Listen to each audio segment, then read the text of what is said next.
رومی صاحب آپ نے ہمیں جوائن کیا ہے۔ بظاہر تو اس وقت پوری دنیا کی اولین خواہش یہ ہے کہ جنگ ختم ہو اور اس کے ساتھ ہی اسٹریٹ آف ہارمز کھل جائے تاکہ یہ کہ جو یہ انرجی سپلائی کرائسس ہے یہ ٹھیک ہو جائے اور جو گلوبل اکانومی کو تھریٹس ہیں وہ تھوڑے ایڈریس ہو جائیں۔ پرہیپس امریکہ کے اندر بھی نمبر ون خواہش یہ ہے اور اس کے اثرات اور اس کے لیے موقع اویلیبل ہے کیونکہ ایران کہتا ہے کہ وہ اسٹریٹ آف ہارمز کھولنے کے لیے تیار ہے اگر یو ایس اس کے ساتھ آئے اور اس بلاکیڈ کو ختم کر دیں۔ کیا یو ایس میں خاص طور پہ پریزیڈنٹ ٹرمپ اپنی وار کیبنٹ کے ساتھ کل بھی کافی مصروف تھے اور اطلاعات یہ ہے کہ آج بھی ان کی جو یہ صلاح مشورہ ہے وہ جاری ہے۔ کیا کسی صورت کوئی امکان ہے کہ پریزیڈنٹ ٹرمپ جو ہے ان کی تھنکنگ میں یہ چیز جو ہے یہ اس کی پرائرٹی ہو جائے، چاہے وہ جو نیوکلیئر جو ان کی جو پرائرٹیز ہیں جو ان کی اولین ترجیحات میں شامل ہے وہ تھوڑا پیچھے چلے جائے؟ کوئی اس کا امکان پیدا ہے کہ دنیا کو کوئی اچھی خبر مل جائے؟ کیونکہ اگر پریزیڈنٹ ٹرمپ تیار ہو تو یہ اسٹریٹ آف ہارمز تو اب کھل سکتی ہے۔ بہت شکریہ کامران صاحب۔ دیکھیے اگر تو ٹرمپ اور ان کے رفقائے کار جو ہیں وہ اس جنگ کو کنٹینیو رکھنا چاہتے تو وہ سیز فائر جو بھی غیر معینہ مدت کے لیے انہوں نے اعلان کیا تھا وہ ایسا نہ کرتے، کیونکہ اس وقت ان پہ بے حد پریشر ہے۔ ایک طرف تو ان کو عوام کو دکھانا، جیسے آپ نے اپنے ابتدائیے میں کہا کہ انہوں نے کوئی جیت کی یا ٹرافی دکھانی ہے، مگر اس سے بھی بڑا پریشر یہ ہے کہ اس جنگ کو جلد از جلد نپٹانا ہے، کیونکہ اس کے جو معاشی اثرات ہیں وہ بہت سنگین ہو چکے ہیں امریکہ کے لیے اور دنیا کے لیے۔ امریکہ کے لیے خصوصاً کیونکہ صدر ٹرمپ کی اس وقت مقبولیت جو ہے وہ بالکل گر چکی ہے اور اتنی تاریخی طور کے اوپر کسی بھی دوسری ٹرم میں کوئی بھی پریزیڈنٹ اتنا ان پاپولر نہیں ہوا جتنے وہ آج ہیں۔ تقریباً 61% لوگ جو ہیں وہ سمجھتے ہیں کہ وہ اپنا کام ٹھیک نہیں کر رہے، یہ تازہ ترین جو پولز ہیں وہ دکھاتے ہیں۔ اسی طرح اس سے بھی زیادہ تعداد لوگوں کی امریکہ میں اس جنگ کے خلاف ہے، اور اس کی بنیادی وجہ یہ ہے کہ انہوں نے دیکھ لیا، ایک تو خیر پیٹرول کی اور ڈیزل کی قیمتیں اوپر گئی ہیں، مگر اس کے ساتھ ساتھ مہنگائی جو ہے، پھر اس کا ایک اسپائرل ایفیکٹ جو ہے وہ بھی سامنے آ چکا ہے دیگر اشیاء کی قیمتوں میں۔ رضا صاحب آپ یہ فرما رہے ہیں کہ یہ جو ایک تاثر ہے امریکہ کے باہر، ایک عام تاثر یہ ہے کہ امریکہ کا تو کوئی بال بیکا نہیں ہوا، امریکہ میں تو کوئی فرق نہیں پڑا، ساری دنیا متاثر ہوئی ہے اس جنگ سے، اور امریکہ نے جس نے یہ جنگ شروع کی وہ،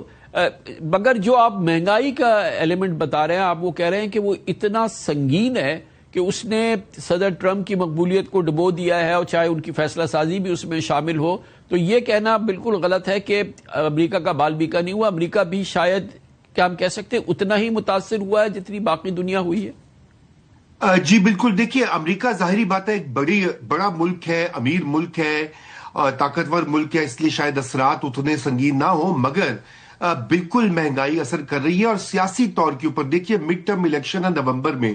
اور ابھی تمام تر اندازے یہی بتا رہے ہیں کہ اگر یہی اسی ڈگر پہ مہنگائی اور انفلیشن اوپر بڑھتی رہی تو ریپبلکن پارٹی نہ صرف کانگریس بلکہ سینٹ میں بھی ہار جائے گی، اور دونوں جو ہاؤسز ہیں وہ ڈیموکریٹس کو چلے جائیں گے، جس سے تو نہ صرف ٹرمپ لیم ڈک ہو جائیں گے بلکہ غالباً ان کے مواخذہ جو ہے وہ بھی ممکن ہو جائے گا جو کہ ان کی اپوزیشن چاہتی ہے۔ تو اس وقت بڑے سنگین قسم کی ایک سروائیول کی صورتحال درپیش ہے، اور یہی وجہ ہے کہ ٹرمپ چاہتے ہیں کہ اس جنگ سے جلدی نکلا جائے۔ اب مسئلہ یہی ہے، جیسے آپ نے صحیح کہا، کہ ان کو کچھ دکھانا بھی ہے کہ آخر انہوں نے اس سے حاصل کیا کیا، تمام تر پیسے خرچ کے اور سرمایہ لگا کر۔ تو اگر یہی ہونا تھا کہ آبنائے ہرمز کو دوبارہ کھولنا تھا تو پھر اس جنگ کا فائدہ ہی کیا ہوگا، اس کا بھی نقصان ہوگا۔ تو اس لیے ایران کو بھی اسی طرح کوئی نہ کوئی فیس سیونگ چاہیے اپنے عوام کے لیے جب وہ کوئی سمجھوتا کرے امریکہ کے ساتھ۔ ویسے کل president Trump in a day to whatever جو ہے وہ جلد از جلد یہ فیصلہ کریں کہ ہم اسٹریٹ آف ہارمز کھولتے ہیں ایران کے ساتھ مل کے، اور اس طرح سے جو ہے وہ پرہیپس جو ان کی دوسری کہنا یہ ہے کہ ان کی پہلی ترجیح یہ ہے کہ وہ یورینیم جو ہے انرچ یورینیم ایران باقاعدہ ان کے حوالے کر دے، وہ امریکہ وہ پہنچ جائے، پھر وہ امریکی عوام کو بتائیں گے دیکھیں وہ یورینیم میں ایران سے لے آیا۔ کیا یہ ہونا ممکن ہے، یا یہ کہ کم از کم اسٹریٹ آف ہارمز ہی کھولنے کے لیے تیار ہو جائیں پریزیڈنٹ ٹرمپ، اور یہ جو گلوبل اکانومی کو اتنا بڑا شاک لگ رہا ہے مسلسل، وہ تھوڑا سا سبسائڈ کر جائے، یہ اس کی کوئی امکان ہے کہ ایسا ہو سکتا ہے؟ جی بالکل، دیکھیے صدر ٹرمپ آپ کو معلوم ہی ہے کہ وہ بہت ہی انپریڈکٹیبل ہے،